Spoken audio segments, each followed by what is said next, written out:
A single psilocybin trip, and I specify trip because sometimes when people take psilocybin at the doses that Griffith uses, they don't have a psychedelic experience.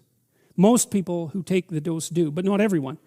Those who take the dose and don't have the mystical experience don't experience the consequences of taking the drug. And the consequences can be quite profound. So one consequence is that if you have the mystical experience that's associated with psilocybin ingestion, you're liable to represent that to others and yourself as one of the 2 or 3 most important experiences of your entire life. So that would be at the same level as the birth of your child or your marriage, let's say, assuming that those were transcendent experiences. But that's but that's how people describe them. So that's very interesting in and of itself. Then the next thing that another thing that Griffith reported was that 1 year after a psilocybin dose, a single psilocybin dose, profound enough to induce a mystical experience, the trait openness of the participants had increased 1 standard deviation, which is a tremendous amount. And so it looked like 1 dose produced a permanent neurological and psychological transformation. Now, I'm not saying that that's a good thing. I'm not saying that because I don't think that openness is an untroubled blessing. But it's certainly a testament to the unbelievable potency of the drugs. There's about a 10% chance, by the way, with psilocybin ingestion of a trip to hell. And so that's certainly something very much worth considering when you're thinking about the potential effects of this kind of experience. So the mystical experience produced by psilocybin is rated by people as the most profound, among the most profound experience of their life, as life-changing. It produces permanent personality transformations. 85% success in smoking cessation with a single dose. Right, that's another thing that Griffiths demonstrated. Now that is mind-boggling because there are chemical treatments for smoking cessation. Bupropion is one. It reduces craving to some degree, but its success rate is nowhere near 85%. Certainly not with a single dose. And so we don't understand how it can be that that occurs, but it's nicely documented by Griffith's team. In this experiment, he gave psilocybin to people who were dying of cancer. I don't really know if it's reasonable to describe the emotional state of people diagnosed with cancer of uncertain prognosis or mortal significance as depression, precisely. You know what I mean, is that if you go to the doctor and he tells you that you have intractable, fatal cancer, the normative response is to be rather upset and anxious about that. And so one of the things that bothers me about clinical psychiatry and clinical psychology is the automatic presupposition that even overwhelming states of negative emotion are properly categorized as depression. Because I don't think you're depressed when you get a cancer diagnosis. I don't think that's the right way to think about it. I think that you have a big problem. And it's not surprising that you're overwhelmed by negative emotion, and to think about that as a psychiatric malfunction is a major error. But anyways, it's a side issue with regards to this study. The effects of psilocybin were studied in 51 cancer patients with life-threatening diagnosis and symptoms of depression and or anxiety. I cannot imagine how they got this through an ethics committee. It's just, we're going to take people who have uncertain diagnosis of cancer that are potentially life-threatening and we're going to give them psychedelics. It's like, but they did it. And I think it's a testament to Griffith's stature as a researcher that was allowable. It was there's an intimation of a causal relationship here. Increases in quality of life, life meaning, and decreases in death anxiety.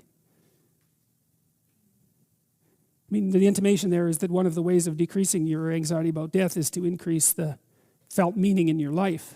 And the psilocybin dosages potentiate that, but it's a good thing to know in a general manner if it happens to be a generalizable truth, right? If you're terrified of mortality, terrified of vulnerability, there's always the possibility that the life path that you're following isn't rich enough to buffer you against the negative element of existence. It's a reasonable hypothesis and an optimistic one, I think, although a difficult one. At 6-month follow-up, these changes were sustained with about 80% of participants continuing to show clinically significant decreases in depressed mood and anxiety. When the researchers were trying to look at a causal relationship between drug ingestion and the positive outcome, the causal relationship was drug ingestion, mystical experience, positive outcome. It wasn't drug ingestion, positive outcome. There had to be the experience produced by the pharmaceutical agent in order for the pharmaceutical agent to have had its effect.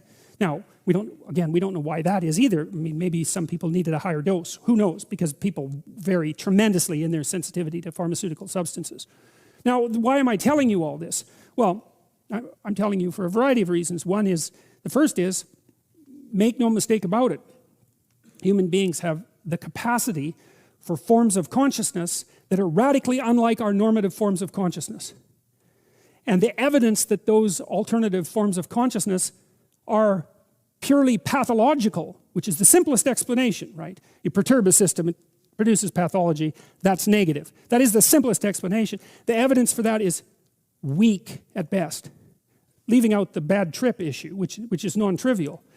The empirical evidence, as it accrues, in fact seems to suggest that the consequence of positive mystical experiences associated with psychedelic intake is overwhelmingly positive, even in extreme situations. And you really can't find a more extreme situation than uncertain cancer diagnosis with concomitant depression and anxiety. I mean, that's not as bad as it gets, but it's kind of in the ballpark. And so the fact that even under circumstances like that, there was the overwhelming probability that the experience would be positive, because that's another thing you wouldn't expect, you know.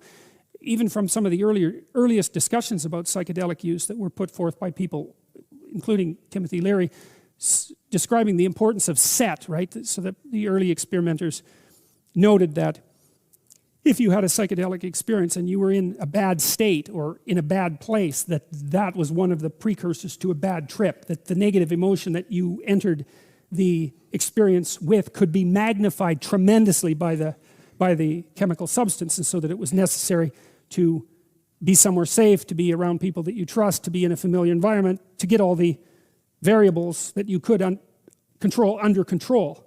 But here is a situation where that isn't what's happening at all, because people have this cancer diagnosis of unspecified outcome, and the vast majority of them had a positive experience, and the positive experience had long-lasting positive consequences. So the case that the transcendent experience is not real, that's wrong. It's real. Now, we don't know what that means, because it actually challenges to some degree our concepts of what constitutes real.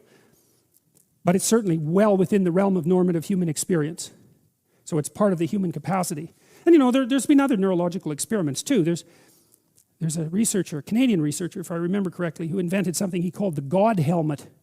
And it used electromagnetic stimulation, brain stimulation, to induce mystical experiences. Now, I don't remember what part of the brain he was shutting off or activating with that particular gadget. And you know, there's all sorts of other indications of this sort of thing that have cropped up in other domains of the neurological literature. For example, it's very common for people who are epileptic to have religious experiences as part of the prodroma to the actual seizure. That was the case with Dostoevsky, for example, who had incredibly intense religious experiences that would culminate in an epileptic seizure. And he said that they were of sufficient quality that he would give up his whole life to have had them. And the funny thing too is that, in my reading of Dostoevsky at least, is that I think that epileptic seizures and the associated mystical experiences were part of what made him a transcendently brilliant author. I don't think that he would have broken through into the domains of insight that he possessed without those strange neurological experiences.